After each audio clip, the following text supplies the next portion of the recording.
할렐루야. 우리 앞에 뒤에 인사하겠습니다. 샬롬, 주님의 평화가 함께 하시길 원합니다. 샬롬, 주님의 평화가 함께 하시기를 원합니다. 강림절입니다. 강림절이 되면 우리가 성탄절을 앞두고 있는 사주이기 때문에 우리에게는 이렇게 설렘도 있고 또 예수님이 이 땅에 오신 그날을 기념하는 우리 그리스도인들에게, 우리 기독교인들에게는 가장 큰 축제의 날이기도 합니다. 우리가 강림절을 준비하며 첫 주, 이렇게 첫 기다림초에 불을 붙였습니다. 주님이 우리의 삶에 오셔서 우리의 삶을 가장 아름답고 풍요롭게 비추어 주셨듯이 우리가 그 주님 우리의 마음에 모시고 세상의 어두움을 비춰 나아가는 빛된 그리스도인들의 삶을 살아가시기를 주님의 이름으로 축복합니다. 오늘 우리가 읽은 본문의 말씀은 회심자 사울에서 바울로 회심한 바울의 1차 선교 여행을 마감하는 장면입니다. 사진을 한 장 우리 보면서 말씀을 보도록 하지요. 바울은 그림에서 보는 바와 같이 굉장히 복잡한 선교 여행을 떠났지요. 1차, 2차, 3차 여행, 그리고 로마행까지 이렇게 복잡한 선교 여행을 떠났습니다. 왼쪽에 보시면 파란색 줄은 1차, 파란색 점표는 2차, 검은색 점선은 3차, 그리고 검은색 줄은 로마까지 가서 바울은 그곳에서 순교를 하게 됩니다. 이것이 바울의 삶의 인생이고 예수님을 만난 뒤에 그가 살아갔던 그의 삶의 여정표라고 할 수 있습니다. 바울은 소아시아 지역, 지금으로 말하면 터키, 저기에 보면 갑바도기아, 아시아, 갈라디아 이렇게 써 있는 그곳이 지금의 터키 땅이에요. 저곳이 성경에는 소아시아다라고 부르는 지명이었는데 그곳에서 전도를 하게 됩니다. 바울이 가장 먼저 전도한 대상은 특정지어서 항상 유대인들이었습니다. 바울은 늘 스스로 내가 이방인의 사도이기도 하지만 나는 나의 형제에게 먼저 복음을 전한다. 그래서 늘 유대인, 자신의 동포인 유대인들에게 복음을 전했는데 그 복음의 주제는 두 가지였습니다. 예수 그리스도의 십자가와 부활. 이 두 가지를 항상 바울은 전했어요. 다른 거 전하지 않았습니다. 늘 예수 그리스도의 복음인 십자가 그리고 부활을 전했어요. 가는 곳곳마다 유대인들은 특징적으로 회당을 지었습니다. 그래서 그 회당에서 모여서 그들은 토라, 하나님의 말씀인 율법을 낭독하고 그 율법을 토론하고 그 율법을 토론하며 질문하고, 이것이 교육 방법인 우리가 잘 알고 있는 하브르타라는 거죠. 질문 방법, 그것이 유대인들의 교육 방법에서 나온 게 바로 이 회당 안에 그런 것들이 잘 되어 있었거든요. 그래서 이 회당 안에 모여서 있는 사람들에게 바울은 늘 어느 곳에 가든지 회당을 찾아 그들에게 복음을 전했습니다. 우리가 읽은 본문 14장 앞절인 3절에 가보면 바울이 복음을 전하는 곳마다 주께서 그들의 손에 표적과 기적과 이사를 나타내셨다. 하나님이 그들의 복음의 사역을 도우셨어요. 수많은 이적을 일으키시고 병든 자를 낫게 하는 기적들을 보게 하십니다. 그래서 강팍한 그들의 마음 가운데 그들이 보여주는 이적이 하나님의 복음을 들을 수 있고 믿을 수 있는 마음을 열게 하는 하나의 도구로 이적을 사용하시게 됩니다. 자, 이렇게 순조롭게 풀려가던 1차 선교 여행에 굉장히 큰 어려움이 찾아오게 됩니다. 그 어려움의 주체는요, 다른 주체가 아니었어요. 정말 아이러니하게도 자신의 동포인, 나의 형제인 유대인들이었습니다.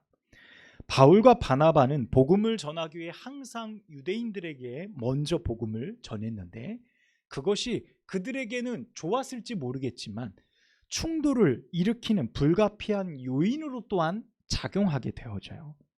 똑같이 표적을 보았는데 어떤 이들은 그 표적을 보고 예수님의 복음을 받아들이기도 하고 어떤 이들은 그렇지 않고 바울과 실라를 거부하는 일에 앞장서기도 합니다.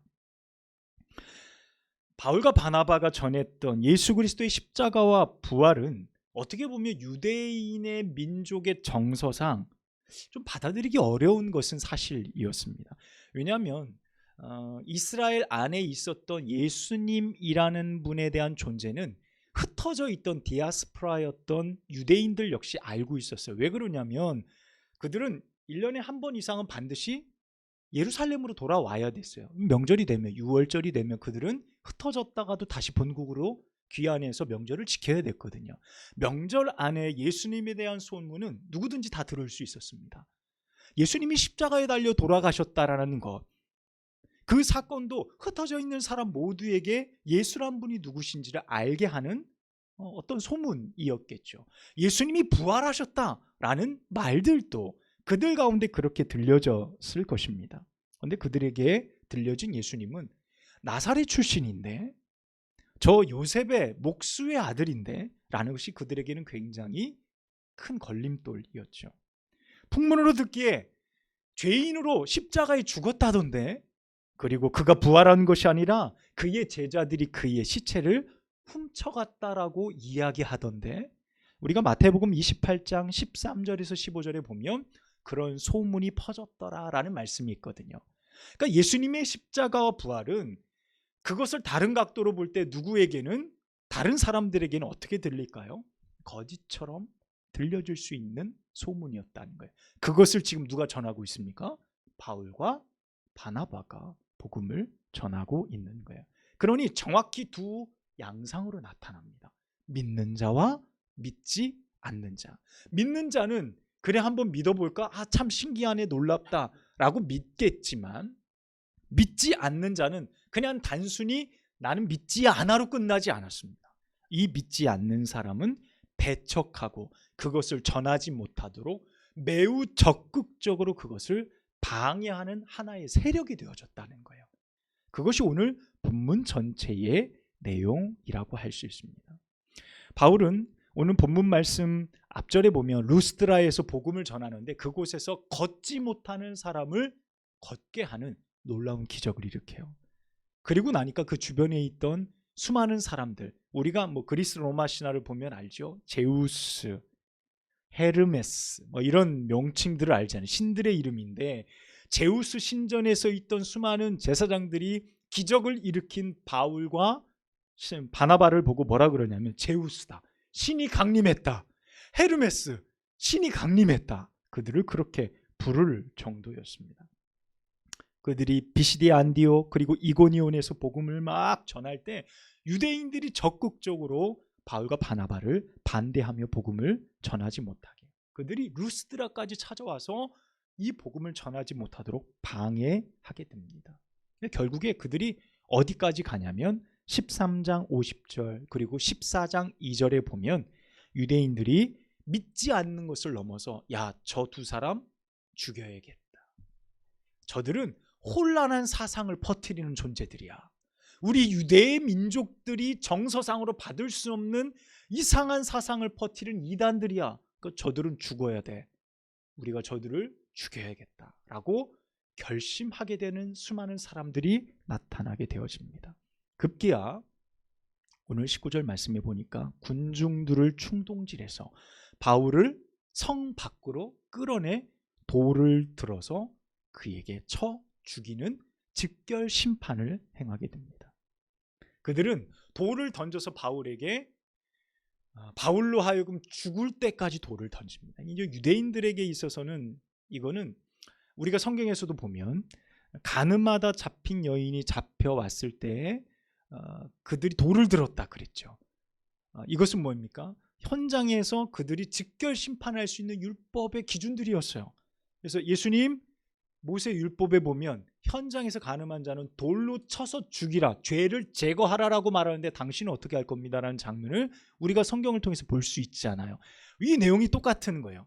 그들이 그릇된 사상을 전한다라고 생각한 유대인들이 바울을 제거해야 되겠다는 거예요. 그래서 성 밖으로 내치고 바울에게 돌을 던져, 오늘 말씀해 보니까 바울이 죽었다고 생각했어요. 그러니까 이 말을 우리가 좀 더 이렇게 심중히 보면 어떻습니까? 죽으라고 던진 거죠. 바울을 죽으라고 던졌고 확인했더니 죽었다고 생각하고 떠나는 거예요. 그들이 그만큼 시외로 내쳐 돌로 쳐서 바울을 죽이도록 그들이 판결하고 떠나버렸습니다. 돌에 맞아 바울은 성 밖으로 내쳐졌죠. 바울의 제자들과 성도들이 달려왔어요. 바울의 모습이 어땠을까요? 피투성이가 됐겠죠. 아무도 돌에 맞아 죽은 사람은 건드리지 않아요. 왜냐하면 심판받은 사람이기 때문에 굳이 가까이 하고 얽히고 싶지 않죠. 신도들이 와서 바울을 일으켜서 그를 데려가게 됩니다. 바울은 사람들의 손에 이끌려 루스드라로 들어가요. 그 성으로 들어가서 그곳에서 하루를 머물러요.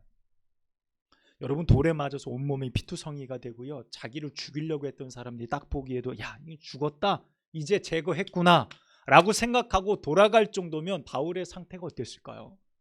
이거는 일어나지 못하죠. 아마 더 이상 어떤 사역도 하지 못했을 겁니다. 어떤 사역도 하지 못하고 이제 선교 여행이 1차로 끝나버리고 말 위기에 놓여져 있었던 거예요. 여러분, 그런데요, 20절 보세요. 여러분 20절. 여러분 20절 말씀 함께 읽겠습니다. 시작. 제자들이 둘러섰을 때 바울이 일어나 그 성에 들어갔다가 이튿날 바나바와 함께 더베로 가서. 아멘. 자, 어떻게요? 돌에 맞아서 바울이 죽은 자 같이 되었는데 그 자리에서 바울이 겨우 일어났겠죠. 일어나 제자들과 함께 그 성에 들어가서 하루를 보내고 이튿날 어떻게 해요? 바나바와 함께 어디로 갔다고요? 더베로 갔대요. 더베로 갔대요. 우리가 계속 지도를 보잖아요. 루스드라, 더베 보이세요? 오른쪽 중앙에 보면 루스드라와 더베가 있어요. 루스드라 성에 들어갔다가 이튿날 더베로 내려간 거예요. 여러분, 저기 거리가 어느 정도 되는지 아십니까? 50km 정도 돼요.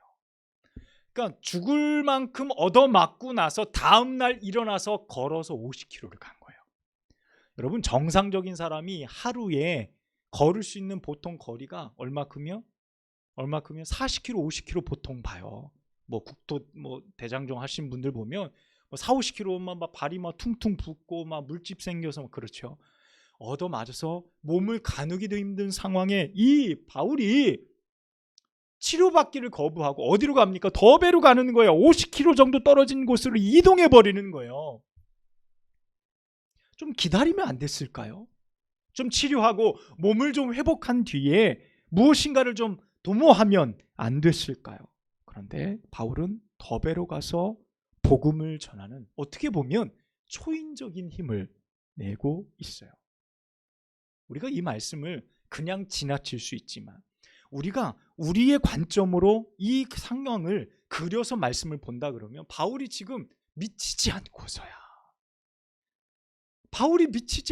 어떻게 이런 일들을 감당할 수 있었냐는 거예요. 어떻게 보면 무모하죠. 어떻게 보면 자기의 몸을 너무 혹사하는 것이 아닌가라고 생각될 만큼 지금 바울의 선택은 우리가 생각하기에 이해가 되어지지 않는 거예요. 저도 목회를 하면서 때로는 조금 젊었을 때는 정말 가리지 않고 정말 최선을 다해 목회를 했어요. 요즘은 조금 쉬면서요. 어느 날은 새벽에 이렇게 일어났는데 눈에 안압이 높아서 눈 안에가 터졌는데 눈 전체가 이제 눈동자를 빼고 흰자 전체가 다 피로 가득 찼던 적이 있어요. 그래서 그런가 보다 했는데 병원에 갔더니 이게 눈으로 터져서 다행이지 뇌로 터졌으면 큰일 날 뻔했어요. 이야기 하시더라고요. 어느 때는 또 목회하다가 입술이 다 부르터 터지기도 하고. 선배 목사님이 그런 이야기를 했어요. 류 목사, 몸 너무 혹사시키지 마. 목회는 길게 보고 가야지. 이렇게 짧게 뛰려고 그래. 장거리야, 장거리. 몸 아끼면서 해. 그런 이야기를 하셨어요. 근데 그 이야기를 들으며 오늘 바울을 보니까 바울은 무엇인가 쫓기는 사람 같아요. 바울은 자기 몸을 전혀 돌보지 않는 사람 같아요. 바울은 무엇인가 빚진 사람처럼, 정말 무엇인가 미친 사람처럼 그렇게 자기 몸을 희생하며 복음을 전하고 있는 그의 모습을 보는 겁니다. 바울은 더베에서 전도 사역을 마친 뒤에 그의 행보가 더 놀라워요. 그가 다시 루스드라와 이고니온과 비시디아, 안디옥으로 다시금 돌아옵니다. 여러분 놀랍게요. 저기 말씀을 보세요. 더베, 저기 비시디아, 안디옥, 저기 중앙에 보면 말씀이 있죠. 저기 글들이 있죠. 저기에 누가 있습니까? 자기를 돌로 쳐서 죽이려 했던 유대인들이 잔뜩 있는 지역으로 그가 다시 들어가는 거예요. 여러분 이게 참 놀라운 겁니다. 지금 더베로 내려갔습니다. 더 내려가 예루살렘으로 차라리 내려갔으면 좋았을 텐데 지금 바울이 죽을 길로 다시 들어가는 거예요. 자기를 죽이려고 했던 유대인들이 모여있는 그곳으로 다시금 들어가는 겁니다. 여러분 22절 말씀 보십시오. 바울이 비시디아, 안디옥, 이고니온과 안디옥으로 다시 들어가서 22절 이렇게 말합니다. 함께 읽지요. 시작. 제자들의 마음을 굳게 하여 이 믿음에 머물러 있으라 권하고 또 우리가 하나님 나라에 들어가려면 많은 환난을 겪어야 할 것이라 하고 23절까지 각 교회에서 장로들을 택하여 금식기도 하며 그들이 믿는 주께 그들을 위탁하고. 아멘. 자, 지금 뭐라고 말하고 있죠? 비시디아 안디옥에 있는 제자들이 바울이 돌에 맞아 죽었다라는 소문을 그들이 들었을 거예요. 유대인들이 너에게 복음을 전해줬던, 지금 너희들이 믿고 있는 그 복음을 전했던 바울을 죽였어. 이제 너희는 너희가 믿는 복음 그거 포기하고 원래 너희가 믿던 너희의 사상으로 돌아와 라는 수많은 회유들이 유대인들을 통해 그 안디옥에 살아가던 많은 그리스도인들, 회심한 그리스도인들 가운데 있었을 거예요. 소문들이 돌았을 겁니다. 바울은 그것을 생각했어요. 그가 더베로 가서 복음을 전했지만 그가 염려스러운 거예요. 누가요? 내가 복음을 전했던 안디옥에 있는 성도들이 내가 혹 쓰러져 넘어져 내가 고난을 당했다는 사실 때문에 그들이 믿음이 흔들리진 않을까? 그들이 두려워 신앙을 포기하진 않을까? 바울이 두려웠죠. 그래서 목숨을 걸고 다시금 안디옥으로 들어간 거예요. 그래서 오늘 22절에 말하는 겁니다. 제자들의 마음을 어떻게 해요? 굳게 하여 이 믿음에 머물러 있으라 권하였다라는 겁니다. 이런 핍박이 있을 것이다. 밑에 말씀을 보면 우리가 하나님 나라에 들어가려면 많은 환난을 겪어야 할 것이다. 이 말이 뭡니까? 내가 받은 고난, 지금 말하고 있는 바울의 얼굴이 어때요? 막 멍들고 붓고 피가 나서 엉망인 얼굴로 와서 여러분 나를 보십시오. 여러분이 이렇게 될까 두렵습니까? 여러분이 예수를 믿음을 통하여서 나처럼 될까 두렵습니까? 여러분, 우리가 하나님 나라에 들어가려면 많은 환난을 겪어야 합니다. 지금 바울이 말하는 거예요. 여러분, 이 믿음에 있기 위해 여러분 최선을 다하여 여러분 믿음으로 버티고 견디어내십시오. 그들을 권하고 있는 바울의 모습을 보게 되어집니다. 여러분, 기독교 역사를 우리가 보면 지금까지 어떻게 교회가 2000년 이상의 역사들을 이루어 이 땅 가운데 깊게 뿌리내리며 교회가 사라지지 않고 있을 수 있었을까? 여러분, 기독교의 역사는요, 핍박의 역사입니다. 기독교의 역사는 수많은 환난과 어려움의 역사입니다. 내가 예수를 믿는다는 것은요, 평안한 것을 거부하고 때로는 나의 생명까지 내어놓아야 될 만큼 어려운 중에도 내가 그 믿음을 지켜야 된다라는 우리 믿음의 조상들이 걸어간 역사가 우리에게 말해주는 것이 바로 우리가 따르는 기독교의 역사이며 믿음이라는 것입니다. 온몸이 부서지고 온몸이 찢겨져도 내가 죽을 힘을 다해 그 사역을 감당해내는 것, 바울이 이렇게 말하는 겁니다. 여러분의 마음을 굳게 하십시오. 여러분이 믿는 그 믿음 안에 머물러 있기를 최선을 다하십시오. 하나님의 나라는 거저 주어지는 것이 아닙니다. 하나님의 나라는 여러분에게 그저 평안함으로 주어지는 것이 아닙니다. 때로는 환난을 겪어야 하고 손해를 보아야 하고 때로는 아픔이 있어도 견뎌내야 되는 것이 하나님 나라를 소유한 자들 그들의 삶의 모습이라는 거예요. 여러분, 바울은 어쩜 이토록 자신의 생명을 아끼지 않고 복음을 전하는 삶을 살아갈 수 있었을까요? 결국 자신의 생명을 내어주기까지 살아갈 수 있었을까요? 우리는 그의 삶 속에서 무엇을 발견할 수 있습니까? 바로 예수님 때문이었습니다. 바울은 예수님 때문에 그렇게 산 거예요. 바울은 고백합니다. 내가 아무리 수많은 수고와 수많은 어려움과 고난과 수많은 핍박을 당했다 할지라도 나는 죄인 중에 괴수입니다. 나는 죄인 중에서 가장 우두머리격인 죄수입니다. 용서받을 수 없는 죄인이었는데 주께서 나를 부르셔서 하나님의 사역을 맡기셨으니 제가 어찌 내 몸을 아끼며 주의 일들을 감당할 수 있겠습니까? 이 마음으로 바울은 오늘도 복음을 전했던 것이죠. 사랑하는 여러분, 바울이 생명을 걸고 전파했던 그 복음이 지금 우리 가운데 전해졌어요. 지금 우리 가운데 그 복음이, 피 묻은 복음이 우리의 삶 가운데 여전히 존재하고 있습니다. 그러면 여러분 마음 가운데 있는 예수 그리스도의 십자가와 부활은 어디를 향하고 있습니까? 여러분의 복음은 어디를 향하고 있나요? 여러분의 열정과 여러분의 소망과 여러분의 모든 힘은 어느 곳으로 향하고 있습니까? 그저 내 안에 머물러 있다면 여러분 그 복음을 꺼낼 때가 되어졌어요. 그 복음을 꺼내요. 그 복음의 뜨거움과 열정과 소망을 꺼내요.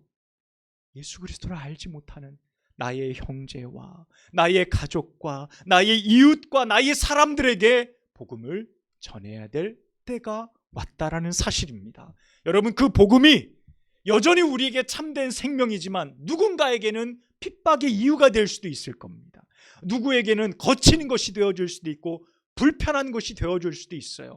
누군가에게 복음을 전할 때에 나로 하여금 그 사람이 불편하게 여길 수도 있어요. 그래서 여러분 뒷걸음질 치고 머물러 주저앉는다? 여러분 그렇지 않습니다. 오늘 바울이 복음을 전했던 것처럼 우리의 복음은 담대한 거예요. 왜요? 이것 때문에 우리 가운데 생명이 우리에게 주어지기 때문에 그렇습니다. 이것 외에는 하나님 나라에 들어갈 길이 없기 때문에 그렇습니다. 여러분, 복음은 필연적으로 부딪힘이 있다라는 거예요. 여러분, 복음은 필연적으로 누군가에게는 아픔이고 고통이 되어줄 수 있고 또 누군가에게는 불편한 것이 되어줄 수 있음을 우리는 인정하며 복음을 전해야 돼요. 그를 안타깝게 여기며 그를 위하여 기도하고 또 복음을 전할 수 있는 우리들의 삶이 되어져야 한다는 것입니다. 23절 말씀에 보면 그 가운데 있던 성도들에게 누구를 세웁니까? 교회의 장로를 택하여 그들을 장로들을 세웁니다. 이 장로들은 누굴까요? 바울이 이제 떠나죠. 수많은 핍박의 대상인 유대인들이 그 교회를 호시탐탐 예의주시하고 있는데 장로를 세웠다는 거예요. 그 장로는 그 교회의 대표겠죠. 그 사람들은 뭡니까? 핍박이 오면 제일 먼저 죽을 사람들이에요. 장로가 세워졌다는 것은 내가 이 교회를 위해서 죽겠습니다라고 그 사람들이 자진하는 겁니다. 교회를 위해서 내가 희생하겠습니다라고 일어선 사람들이 장로인 거예요. 핍박에 내가 제일 먼저 나서겠습니다. 그 사람들이 그 교회에 세워졌어요. 그리고 그에게 무엇을 부탁합니까? 금식을 선포하죠. 금식하며 기도하십시오. 믿는 자들을 위해 주께 의탁하고 바울이 돌아오는 모습을 보게 되어집니다. 그들은 복음을 위해 생명을 걸고 직분을 감당했고 금식하며 기도했다라는 거예요. 여러분, 이 시대 우리가 지금 믿음의 삶을 살아가는 우리들은 신앙적으로 어떻습니까? 예수 믿는다고 누가 핍박합니까? 예수 믿는다고 우리를 감옥에 가둡니까? 예수 믿는다고 누가 우리를 돌로 던집니까? 여러분, 우리가 생각하기에 우리의 믿음은 안전하다라고 생각해요. 그렇지 않으십니까? 내 믿음은 안전하다, 환경적으로 더없이 좋다라고 생각해요. 그렇죠. 이 땅에 복음이 들어온 지 133년이 되었지만 그 당시 들어왔을 때의 복음의 환경과 지금의 환경은 전혀 달라요. 우리가 믿는 복음은 너무나도 안전한 환경 가운데 있습니다. 우리가 자유롭게 무엇인가를 할 수 있고, 전 세계가 예수 그리스도의 성탄절을 무엇인지도 모르며 기뻐하는 연례 행사가 되어진 지 오래입니다. 여러분, 그래서 이 강림절 첫 주에 우리에게 예수 그리스도, 내가 가진 복음을 반드시 점검해야 된다라는 것입니다. 여러분, 어떤 상황 속에서 여러분은 예수님을 믿음으로 바라보며 견디며 주님 때문에 이겨내며 주님 때문에 모든 문제를 해결받고 주님과 함께 동행하기를 여러분은 결단하십니까? 환경이, 내 삶의 환경이 평안일지라도 여러분, 우리는 보이지 않는 세상의 어두운 영과 싸우는 거예요. 보이지 않는 세상의 수많은 유혹 속에서 우리는 우리의 믿음을 지켜내기 위해서 간절한 믿음으로 싸워내며 살아가야 되는 존재들이라는 겁니다. 과거에 사도 바울 시대에는 수많은 눈에 보이는 수많은 대적들이 그들을 실제적으로 압박하며 죽이도록 핍박했지만, 이 시대에 우리의 적은 어디에 있습니까? 눈에 보이지 않는 것들이에요. 여러분, 눈에 보이지 않는 적은 더 무서워요. 그게 적인지 아닌지 피하 식별이 되어지지 않아요. 무엇이 나의 영혼을 지금 갉아먹고 있고 내 믿음을 황폐하게 만들고 있는지 내 스스로 알지 못하는 거예요. 그것이 하나의 문화의 옷을 입고 내게 다가와서 너무나도 친근하고 너무나도 광명한 천사의 모습과 같이 내 믿음을 좀먹고 있는지 우리는 알 수 없습니다. 주님이 오시는 그날에 내 믿음이 주 앞에 아름답게 드려질 수 있을지 여러분 장담하실 수 있겠습니까? 오늘 이 말씀을 통해서 우리는 깨달아야 됩니다. 내 믿음을 점검하며, 때로는 내가 금식하며 나의 믿음을 놓고 기도할 수 있는 사람들이 되어야 돼요. 주님이 오십니다. 주님이 다시금 이 땅에 오십니다. 그때 내가 너희의 믿음을 보겠느냐? 주님이 말씀하셨어요. 우리의 믿음을 바라보실 때 주께서 합하다, 네가 잘 견디어냈구나, 주께서 우리 가운데 말하실 만큼 우리가 바울의 삶을 바라보며 자신의 생명과 온 모든 것을 쏟아냈듯이 우리 역시 주님으로 인하여 그와 같이 살아가는 우리의 삶이 되기를 주님의 이름으로 축복합니다. 우리의 삶의 모든 것 오직 예수님 때문에 그렇게 살아가실 수 있는 여러분의 삶이 되시기를 간절히 축복합니다. 기도하겠습니다. 하나님 아버지, 오늘 우리에게 주신 말씀이 우리의 영과 삶을 살리고 우리를 이끄시니 감사합니다. 사도 바울의 삶을 통하여 이 강림절 첫 주에 예수님 때문에 살아갔던 그의 인생을 바라보며 주님, 오늘 나태하고 여전히 평안함을 추구하며 살아가는 우리의 신앙의 모습 가운데 경종을 울려주시니 감사합니다. 어떻게 예수님 믿으며 살아갈지 눈에 보이지 않는 악한 영들과의 싸움 속에서 늘 승리하며 담대히 주 앞에 영광 돌리는 저희들의 삶이 되어지도록 역사하여 주시옵소서. 한 주간 말씀 붙들고 이제 세상을 향해 나아가야 할 저희들 가운데 주의 영이 함께하사 주의 성령으로 충만케 하셔서 늘 승리하는 삶 되어지도록 이끌어 주시옵소서. 예수 그리스도의 이름으로 간절히 기도합니다. 아멘.